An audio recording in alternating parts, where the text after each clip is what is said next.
Drayton Manor have finally opened their brand new for 2024 roller coaster, Gold Rush, and it's definitely one of the most unique we have in this country. With backwards and forwards launches using the same pieces of track for both and having two different cycles. Yeah, it sounds very confusing, doesn't it? But I'm here to take you through the layout of the ride, talk about everything that happens whilst you're on it and in the queue line and area, and of course, give you my honest thoughts on Gold Rush at Drayton Manor. Just want to say a massive thank you to Drayton Manor for inviting me down to the press event to experience this ride early. I do really appreciate it, and I luckily managed to get a few rides on it, and there's a few things that I want to talk about, so watch till the end so you don't miss anything. And also be sure to subscribe to the channel if you are new around here. Oh, and also link in the description to the UK Theme Park Awards because voting has just opened for it and I got nominated for Content Creator of the Year. So if you want to vote in that, yeah, link in the description. Many thanks indeed. So then, the experience of this Wild West themed roller coaster, Gold Rush. I'll tell you, it's a wild one. And much like with most coasters in the UK, the experience seems to start not when you're on the ride or in the queue line, before that, when you enter the area. Frontier Falls, which is a brand new refresh of whatever the area was before, with a new 4D cinema film, rethemed barrels ride, the Sheriff Showdown shooting ride, and of course, the haunted house with paranormal activity. Doesn't really fit, but we will put all of those aside because we're not here to talk about them. We're here to talk about the main attraction in that area, Gold Rush. As you walk up to the ride, you can see this amazing entrance archway that they've put up with the Gold Rush sign right at the top. There's like a train track and a cart and stuff. Looks amazing. Probably one of the best entrances to a ride in the UK. To the left, there is a test seat right in front of the entrance, so if you do want to see if you can go on the ride, then obviously do that there. That is what a test seat is for. There's a green and red light as well, and if you keep pulling it down and up, it makes a disco. There's some pathway that goes off to the left to the queue line, and then a bit of pathway that goes off to the right where I think you can just sort of view the ride. I don't think it has a proper purpose. And that is enough viewing area, in my opinion. More viewing can be done there than the splashdown area on Hyperia. Oh wait. Either way, from here you can see the lovely landscaping and theming already, and it genuinely looks amazing. There's loads of rocks, more rocks, proper grown grass, rocks, more rock, and just generally really nice looking buildings and fountain features as well. We finally got a coaster that when you go into it, it looks finished. We've been waiting for that all year. But if we now head to the left, we see the main entrance for the queue line, which enters you into a long wooden tunnel that has loads of posters along it, which are a sort of nice way to give a backstory, I think. It's not too much in your face, but it's a bit of theming. We like that. You head along through and then you reach a cattle pen section of queue line, which doesn't matter too much because it's quite a wide cattle pen and it only goes back and forth a little bit. And there's a lot to look at. The ride's going around, and not to forget that massive building that says Danger Explosive. You can definitely see how much effort they've put into this ride. Continuing down into the queue line, we have more plants. There's even some more buildings that are themed very westernly. A gravestone where we can pay our respects to Apocalypse. May it rest in peace. You continue past the switch track and down into the indoor section of queue line. And this part of the queue is dead to me because we spent so long waiting in there whilst it was broken down. So I could tell you every square foot of maroon spruce wood used in that building. The 8 meter tall and 3.4 centimeter wide pieces. But that section is again just a wooden building with some stairs going up, a few posters around. It does the job. Once you've climbed the stairs, you then reach a screen above the batching point, and that is supposed to play a pre-show, but for us, because it broke down for so long, I think they turned it off because apparently people were getting annoyed.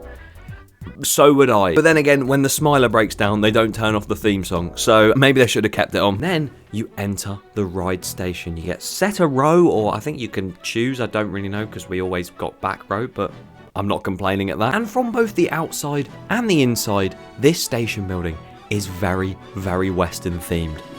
Funnily enough. Lots of barrels, hats hanging around, and lovely lights, which look really good as it starts to get dark actually. It's got a lovely wooden finish on it, and I really do like the station building. But here comes the exciting part of the experience, because you then navigate yourselves to the train and sit down. And the seats are actually really comfortable. If you think of 13's trains, it's a very similar vibe because it's the same manufacturer and a very similar style of coaster. Just Gold Rush doesn't have the creepy girl going, "You better subscribe to the channel." But no, some good, comfy trains. That is what is needed in a good roller coaster. And once you're sat down and checked, you then set off with the other 19 riders on the train into the sunset to never be seen again. The ride starts with a little dip down into a left turn straight into the lift hill. And here is where I have to decide whether I talk about the first cycle or the second cycle first, because it very much involves what happens at the start of the ride.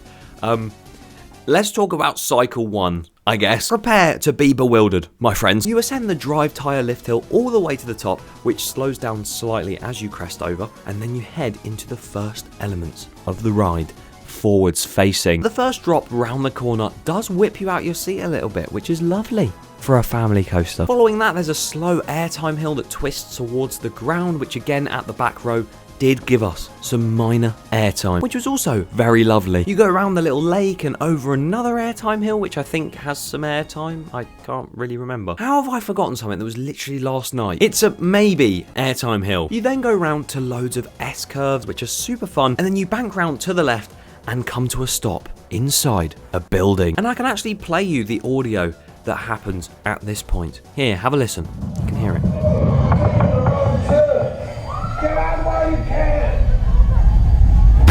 But the theming in that room is so cool, with the barrels, the red lighting, and apparently there's some glistening gold nuggets on the floor somewhere. I didn't manage to spot that, so I guess I've got to go on it again. But it all really does add to it, and not to forget the bloody massive smoke effects in that building. Oh my Christ. You can barely see because of how much mist there is. And so far, the ride has been very smooth and quiet, actually. It's very glossy. It's like, whoa. So the one thing I would say is in the building, the audio is very loud, like it's almost ear-piercingly loud. So maybe because the ride is so quiet, it would be nice to have that indoor audio a little bit quieter as well, because you can literally hear it from the queue line as well. Maybe that could be notched down slightly. Either way, it is such a cool part because you eventually blow up, loads of smoke effects come in, and you reverse out of the station super quickly into a backwards launch. And because of the switch track, you are now on a different piece of the ride. You're going around bank turns again, bunny hills, which you actually do get thrown about quite a lot on this section, and it gives some really cool forces actually. And then you go around a slightly intense turn before going back up the lift hill backwards. Yeah, it's confusing, I know, but that is genuinely such a strange experience. When do you ever see a coaster go up the same lift hill in a different direction to where it started?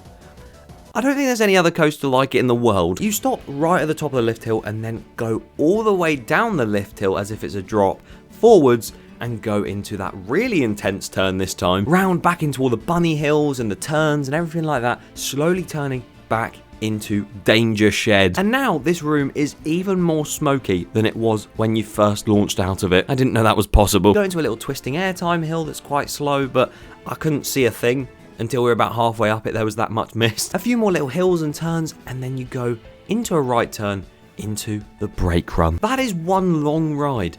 But it's not even done yet, because as much as from the brake run you just go left into the station, get off and go home, don't go home, because if you do, you will miss out on how the ride changes later in the day. Because if you ride it in the morning, you'll get cycle 1, but if you ride it later in the afternoon, cycle 2 will be activated, and it is a totally different and much better ride experience in my eyes. So with cycle 1, you went straight up the lift hill at the start, went over and did that part of the layout first.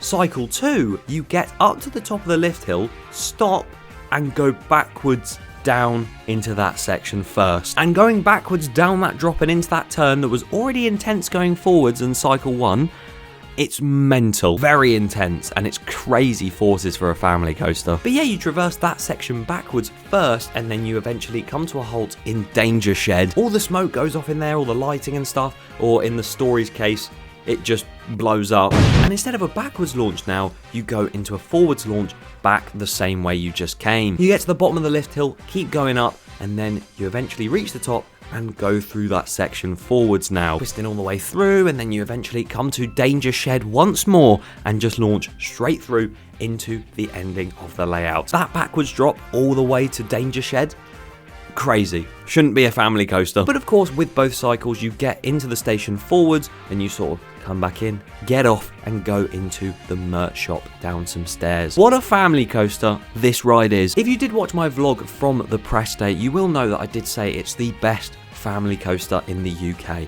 And I do sort of still stick by that to an extent. It depends what you count as a family coaster, to be honest, because I know some people say Wicker Man's a family coaster. How?